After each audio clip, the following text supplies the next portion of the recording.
Então vamos lá, pessoal. Hoje a gente vai aprender um pouquinho sobre inequações de primeiro grau, tá? Primeiramente, o que é importante a gente saber que nós sempre vamos precisar, que hoje a gente vai ver nessa aula. Primeiramente, a definição e o modelo geral da nossa inequação, como montar uma inequação, então como a gente pega o enunciado, como a gente pega um contexto e elabora uma equação de primeiro grau, uma inequação no caso, como solucionar isso que é o mais importante e também como aplicar em exercícios. Alguns assuntos que são cobrados, no caso que utilizam desse princípio, desse conteúdo, são funções de primeiro grau, probabilidade, entre outros assuntos. Então, basicamente, agora nós vamos aprender um pouquinho sobre inequações de primeiro grau. Então, vamos lá, pessoal. Primeiramente, a definição. Isso aqui também é muito importante para a gente entender como se lê, qual que é a definição básica das inequações de primeiro grau. Então, vamos lá. Se o A for diferente de B, ou seja, são números diferentes, lê-se A diferente de B, poderá ocorrer que A é maior do que B ou que A é menor do que B, tá? Então a gente já sabe agora como ler A maior do que B e A menor do que B, ou seja, A maior do que B ou A menor do que B, se eles forem diferentes, tá? Então a leitura dos símbolos. A maior do que B, onde A menos B maior do que zero, para todo A e B pertencente aos reais, ou seja, A é maior do que B, se e somente se A menos B for positivo. O que isso quer dizer? Vamos numerar isso aqui como sendo 1? Então, vamos colocar aqui o 1 para a gente entender. Então, se eu tenho o A, que é maior do que B, eu sei que o A tem que ser maior do que B. Então, a gente pode considerar o quê? A gente pode considerar, sei lá, 6 maior do que 5. Concordam? Concordo. 6 é maior do que 5. Então, o que eu sei? Se eu passar esse 5 para a esquerda, assim como eu fiz o B, eu passei ele para a esquerda e troquei o sinal. É a mesma coisa que a gente faz lá nas equações. Então, eu vou passar esse 5 para a esquerda, o que eu vou ter? Eu vou ter 6 menos 5, e isso aqui tem que ser maior do que zero. 6 menos 5 eu sei que é 1, e 1 com certeza é maior do que zero. Então, é exatamente o que a gente tem aqui, pessoal. O A é maior do que o B, então se eu passar o B subtraindo na esquerda, eu sei que esta conta aqui, este resultado vai ter que ser positivo, ou seja, vai ter que ser maior do que zero. Então, o que a gente tem aqui na segunda condição? Na segunda condição, eu tenho o contrário. Se o A for menor do que B, A menos B tem que ser menor do que zero para todo A e B pertencente aos reais. Ou seja, A é menor do que B, se e somente se A menos B for negativo. Então, o que a gente tem aqui no 2? No 2, eu tenho que o A é menor do que o B. Então, eu posso ter, por exemplo, 7 vai ser menor do que o 8. Então, se eu passar esse 8 subtraindo na esquerda, o que eu vou ter? Eu vou ter 7 menos 8. Isso aqui tem que ser menor do que zero. Logo, eu sei que 7 menos 8 é menos 1. E menos 1 é menor do que zero. Então, realmente, essa nossa definição aqui é válida. Então, basicamente, pessoal, isso aqui é o que a gente entende de definição de inequações e a nossa forma da leitura dos símbolos, certo? A partir de agora, nós vamos tratar de verdade de inequações de primeiro grau. Então, vamos lá, pessoal. Agora, entendendo o termo geral. Isso aqui é muito importante, então preste muita atenção. Vamos lá. Denominamos como inequação de primeiro grau, na incógnita x, toda expressão que pode ser reduzida a uma destas formas: ax menor do que b ou ax menor ou igual a b. Tá? Quando eu tenho esse símbolozinho aqui, prestem muita atenção. Quando eu tenho esse símbolozinho, a gente diz que é igual também, ou seja, ax menor ou igual a b, ou ax maior do que b, ou ax maior ou igual a b. Então, aqui novamente tem o símbolo reto aqui embaixo, então é ou igual também. Então, se liga na dica, ax maior ou igual a b, em que a e b são números reais quaisquer, com a diferente de zero. Então, isso aqui é muito importante. O a tem que ser diferente de zero, porque se ele fosse igual a zero, nós não teríamos inequação. Então, por isso é muito importante que o a seja diferente de zero. Então, eu tenho basicamente aqui as nossas expressões de inequações de primeiro grau. Então, eu posso ter alguns exemplos com números. Se eu tiver 6x menor do que 4, eu posso ter também 5x maior ou igual a menos 5. Eu posso ter 8x menor do que 9 e assim sucessivamente. Se você observar, nós podemos substituir números, a gente pode ter outras questões também. Eu posso ter, por exemplo, 2x menos 1 menor ou igual a 4. Então, tudo que a gente tiver envolvendo uma letra, no caso que é a nossa variável, isso aqui é muito importante, esta é a nossa variável, tudo que a gente tiver de inequação envolvendo uma variável é uma inequação de primeiro grau. Então, basicamente, esse aqui é o nosso termo geral. Assim como a gente viu lá na aula de equações, nós também podemos ter diversas variações aqui, mas sempre será quando a gente tiver uma letra x. Quando a gente tiver essa letra, nós sempre teremos inequações de primeiro grau. E, obviamente, a partir disso, o que a gente precisa saber? Como solucionar, que é o mais importante, porque é solucionando que nós vamos estar encontrando os valores de x, que é o objetivo dos exercícios. Então, a partir de agora, vamos entender como solucionar. Então, vamos lá, pessoal, como podemos solucionar uma inequação de primeiro grau? É totalmente simples. A solução de uma inequação de primeiro grau será dada pelo conjunto dos valores de x pertencente aos reais que satisfaçam a condição da inequação apresentada. Como ferramenta de solução de inequações, serão utilizadas as propriedades matemáticas das 4 operações básicas. Então, basicamente, assim como lá na equação de primeiro grau, nós vamos encontrar um conjunto de valores, no caso aqui da inequação é um conjunto de valores, na equação de primeiro grau era apenas um único valor. Aqui na inequação será um conjunto de valores, ou seja, no plural, geralmente é mais do que um, mas pode acontecer que seja um, então vai depender do exercício, mas é um conjunto de valores, certo? E para que nós possamos solucionar, a gente vai, assim como lá nas equações de primeiro grau, utilizar as 4 operações básicas, que no caso é soma, subtração, multiplicação e divisão. Essas operações nós estaremos utilizando para conseguir solucionar. Então vamos lá, vamos fazer um exemplo. Tem aqui 2x mais 2 maior ou igual a 6. Eu tenho essa expressão aqui, e o que eu quero saber? Eu quero saber um conjunto de valores para x. Então, o que eu vou ter que fazer? Vou ter que isolar ele. Então, esse 2 que está somando aqui vai passar para a direita subtraindo. Então, o que a gente vai ter? A gente vai ter 2x maior ou igual a 6 menos 2.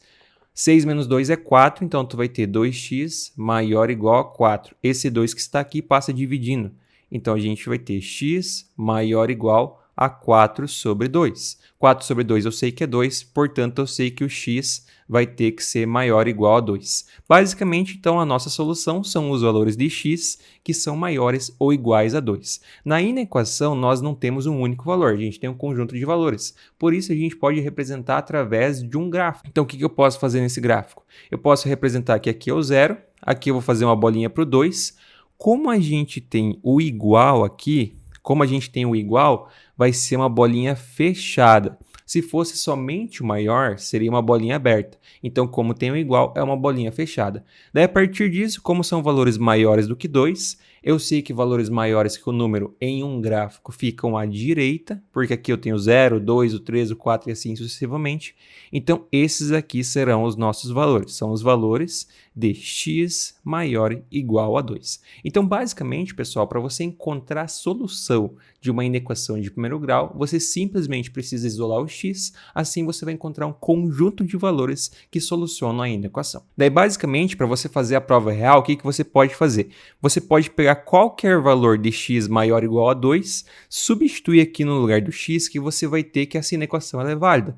Então, vamos substituir 3. Então, eu vou ter 2 vezes 3 mais 2 tem que ser maior ou igual a 6. 2 vezes 3 é 6, 6 com 2 é 8. Então, eu tenho que 8 realmente é maior ou igual a 6, certo? Então, está feita a prova real da nossa inequação. Uma outra coisa que é muito importante, que eventualmente vocês podem precisar, é a questão de sistemas de inequações. Assim como lá nas equações de primeiro grau nós tínhamos os sistemas de equações, aqui nós vamos ter os sistemas de inequações. Só que aqui no sistema de inequações é apenas uma variável. Lá no de equações eram 2 ou mais variáveis. No nosso caso, nós trabalhamos apenas com 2, que era o x e o y.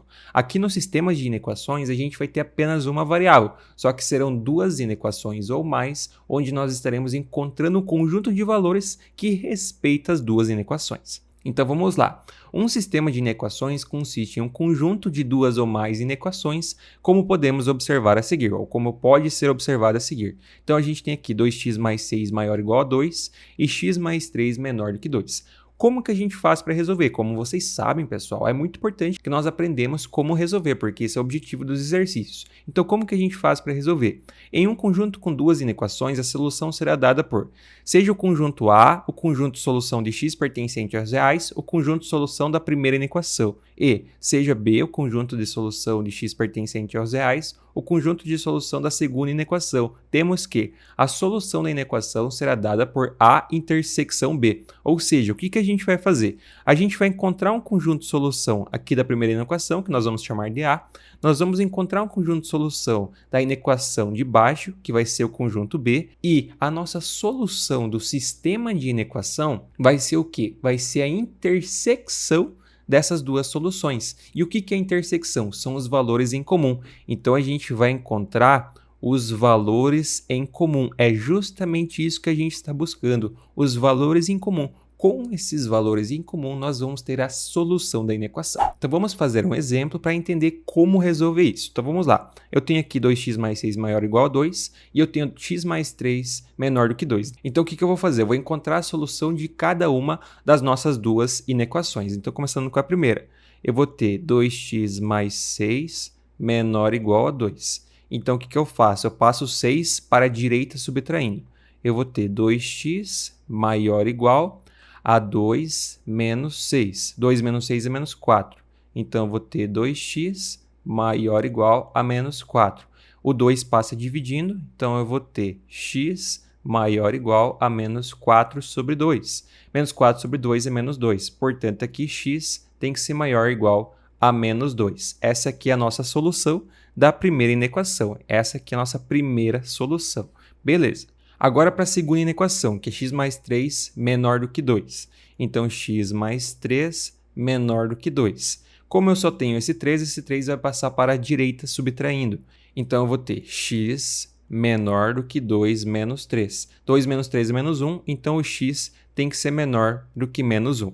Então, basicamente, temos aqui a solução da segunda inequação. Então, o que eu faço agora? Eu desenho uma reta para cada uma das nossas inequações. Então, eu vou chamar isso aqui de conjunto A e isso aqui de conjunto B. Então, eu vou ter aqui o nosso conjunto A, aqui eu vou ter o conjunto B, e esse aqui de baixo vai ser o S, que é a solução, onde A intersecção B, no caso são os valores em comum. O que eu faço agora? Eu seleciono onde é o zero, no caso eu indico onde é o zero, então aqui é o zero. Beleza, eu sei onde é o zero. Agora vamos para a nossa solução A, que é esse cara aqui. São os valores maiores do que menos 2. Como tem o igual, é bolinha fechada. Então aqui eu vou colocar o menos 2, aqui estará o menos 2, então são valores maiores do que ele. Se é maior, é para a direita, certo? No nosso segundo caso, são os valores menores do que menos 1. Então aqui no B eu vou indicar onde é o menos 1, como não tem o igual é a bolinha aberta, então aqui é menos 1. Sendo assim, são valores menores do que menos 1, então é para a esquerda. Para eu identificar aonde é a nossa solução, o que eu posso fazer? Eu vou traçar uma reta nos nossos dois pontos, uma vez que a gente quer a interseção. Então eu vou traçar uma reta aqui e eu vou traçar uma reta aqui. No caso, a nossa solução será entre os dois valores. Então aqui, menos 2, bolinha fechada, e bolinha aberta em menos 1. Aqui é a região comum, logo essa é a nossa solução. Portanto, eu posso dizer que a solução é o quê?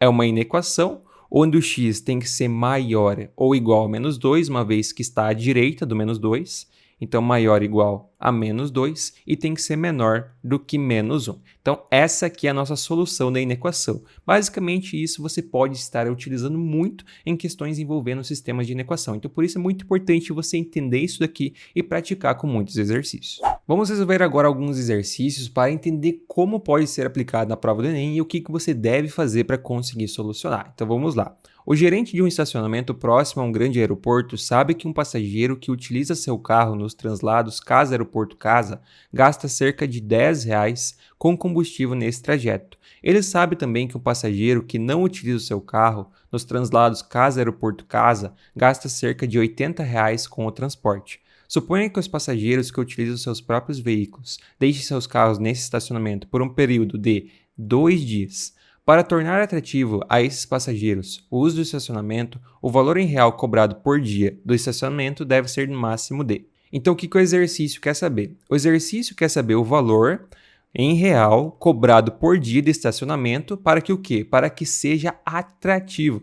Então, o que tem que acontecer? Para ser atrativo, o nosso valor ele tem que ser, no máximo, igual àquilo que ele gasta com transporte, que é de R$80. Então, indo de carro, no máximo, o nosso valor vai ter que ser R$80.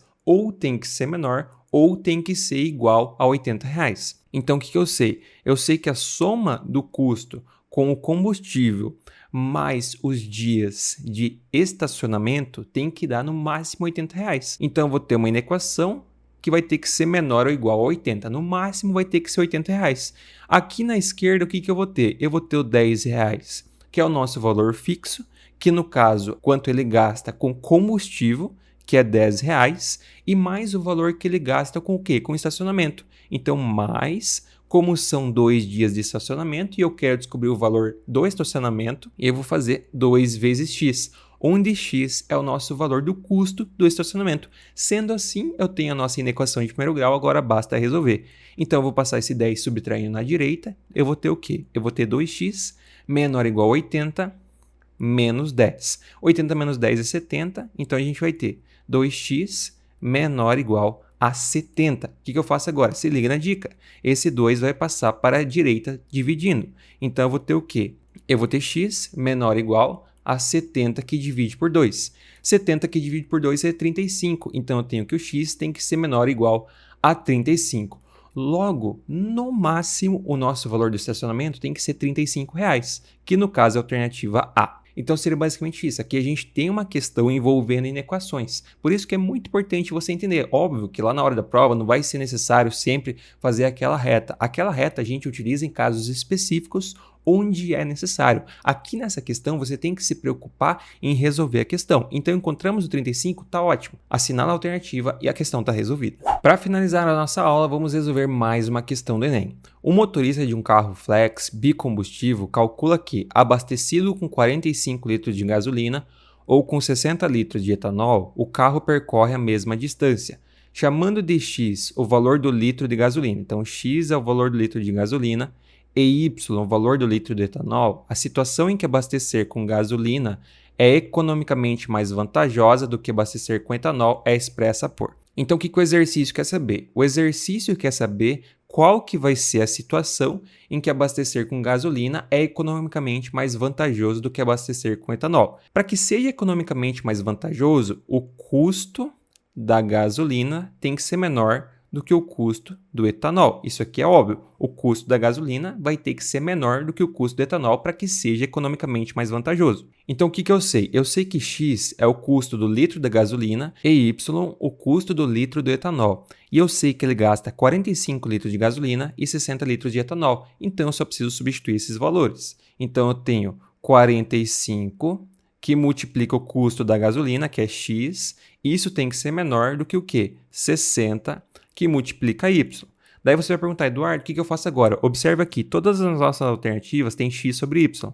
Então, esse y vai passar para a esquerda dividindo. E o 45 passa para a direita também dividindo.